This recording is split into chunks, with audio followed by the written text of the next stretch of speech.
এটা বহু ভাল খবৰ লৈ আহিছোঁ সকলোৰে কাৰণে। ভিডিঅ'টো লাইক কৰিবলৈ আজি একেবাৰে নাপাহৰিব, কাৰণ আপোনালোকৰ নিচিনা প্ৰাৰ্থী আমাৰ চেনেলৰ সৈতে কথা পাতি দিহা পৰামৰ্শ গ্ৰহণ কৰি যি আচলতে পদক্ষেপ গ্ৰহণ কৰিছে, আৰু সেই পদক্ষেপৰ ফলশ্ৰুতিতেই যি 7 মাহে আজিলৈকে DW কোনো LPUP মেৰিট লিষ্টৰ খবৰ নাই, সেই বাতৰিটো সামাজিক মাধ্যমত প্ৰকাশ পাইছে। গতিকে আপোনালোকে ভিডিঅ'টো দেখাব বিচাৰিছোঁ। বহুত বেছি ধন্যবাদ দিছোঁ কেইগৰাকী প্ৰাৰ্থীলৈ যিয়ে নেকি এই প্ৰচেষ্টা হাতত লৈছে। আপোনালোকে আচলতে ধন্যবাদ দিব সেই প্ৰাৰ্থীগৰাকীলৈ, কাৰণ সামাজিক মাধ্যম টিভিত বাতৰিটো প্ৰকাশ পোৱা মানে সকলোৱে দৃষ্টিগোচৰ হ'ব, আৰু সেই খবৰটো কাৰ্যকৰী কৰিবৰ কাৰণে প্ৰচেষ্টা হাতত ল'ব। যিকোনো আচলতে অনুৰোধৰ বিনিময় যাতে জুলাই মাহৰ প্ৰথম ভাগতে LPUP মেৰিট লিষ্ট ওলায়, তাৰ কাৰণে সকলোৱে একগোট হৈ কাম কৰিব লাগিব। আমিও আচলতে বহু বেছি দিহা পৰামৰ্শ বা কথা পাতি আছোঁ প্ৰাৰ্থীসকলৰ সৈতে, তেওঁলোকে আমাৰ সৈতে কথা পাতি আছে। সকলোখিনি আপডেট এই চেনেলৰ জৰিয়তে পৰৱৰ্তী সময়ত পাব।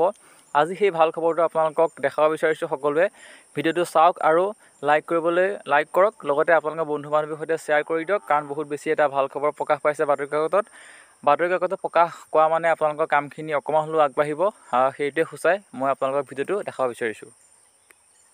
যোৱা 7 মাহে প্ৰকাশ নাপালে টেটৰ UP LPৰ শিক্ষকৰ মেৰিট লিষ্ট। 2023 26 ডিচেম্বৰত 5550টা পদৰ বাবে প্ৰকাশ পাইছিল বিজ্ঞাপন। 5550টা পদৰ বাবে আবেদন কৰিছিল 35000 টেট উত্তীৰ্ণই। আবেদনৰ 7 মাহ পাছতো আজিলৈ মেৰিট লিষ্ট প্ৰকাশ নকৰিলে বিভাগে, যাৰ ফলত ক্ষুণ্ণ হৈ এটা ক্ৰোধান্বিত হৈছে 35000 টেট উত্তীৰ্ণ প্ৰাৰ্থী। আৰু শীঘ্ৰেই শিক্ষা বিভাগক মেৰিট লিষ্ট প্ৰকাশ কৰিবলৈ আহ্বান জনাইছে টেট উত্তীৰ্ণসকলে। কাৰ ভুলৰ বাবে আজিলৈ প্ৰকাশ নহ'ল মেৰিট লিষ্ট, তাক লৈ প্ৰতিক্ৰিয়া ব্যক্ত কৰিছে। উল্লেখযোগ্য যে একে সময়তে BTRতো প্ৰকাশ পাইছিল বিজ্ঞাপনৰ পাছতেই BTRত পূৰ্ণগতিত চলিছে ভেৰিফিকেশ্যনৰ কাম।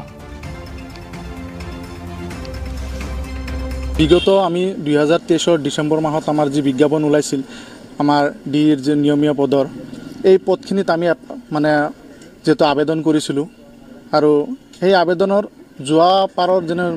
যোৱাবেলি যিবিলাক আমি চাইছোঁ, সেইবিলাকত 1-1.5 মাহৰ পিছতে আমাৰ প্ৰভিজনেল মেৰিট লিষ্টবোৰ ওলাইছিল।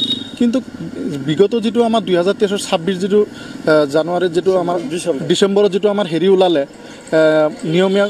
নিয়মীয়া পদৰ যিটো বিজ্ঞাপন ওলালে, সেই বিজ্ঞাপনৰ আজিলৈকে কোনো ধৰণৰ মানে মেৰিট লিষ্ট ওলোৱা নাই। তাৰ বাবে আমি ডিপ্ৰেশ্যনত ভুগি আছোঁ। 2023 26 ডিচেম্বৰত যি 5550টা পদৰ বিজ্ঞাপন দিছিল, তাতে প্ৰায় আনুমানিক হিচাপত 35000 কেণ্ডিডেটে এপ্লাই কৰিছিল। এই এপ্লাই কৰা আজি প্ৰায় 7 মাহ উকলি যোৱাৰ অৱস্থা, কিন্তু আজিলৈকে চৰকাৰৰ পক্ষৰ পৰা ডিপাৰ্টমেণ্টৰ ফালৰ পৰা কোনো ধৰণৰ বিজ্ঞাপনৰ মেৰিট লিষ্ট বা ভেৰিফিকেশ্যনৰ কোনো ধৰণৰ নটিফিকেশ্যন দিয়া নাই। আমিতো মুখ্যমন্ত্ৰীগৰাকীক এইটোৱে আহ্বান জনাম যে অসমৰ শিক্ষা ব্যৱস্থাক যদি আগুৱাই ল'ব লাগে, তেনে প্ৰাথমিক পৰ্যায়ৰ যিসমূহ খালী পদ, তাৰ কাৰণে বিজ্ঞাপন জাৰি কৰিছে, আৰু সেইসমূহ পদসমূহ অতি সোনকালে আপুনি মানে তৎপৰতাৰে মানে ডিপাৰ্টমেণ্টক নিৰ্দেশনা জাৰি কৰি আমাৰ কামখিনি তৎপৰতাৰে কৰি, আমি যে এই আবেদন কৰাৰ পিছতো আমি আৰু একো কৰিব পৰা নাই, আমি এইটো আশাতে বহি আছোঁ। আমাৰ নিযুক্তিটো সম্পূৰ্ণ সোনকালে কৰিলে আমি তেখেতৰ ওচৰত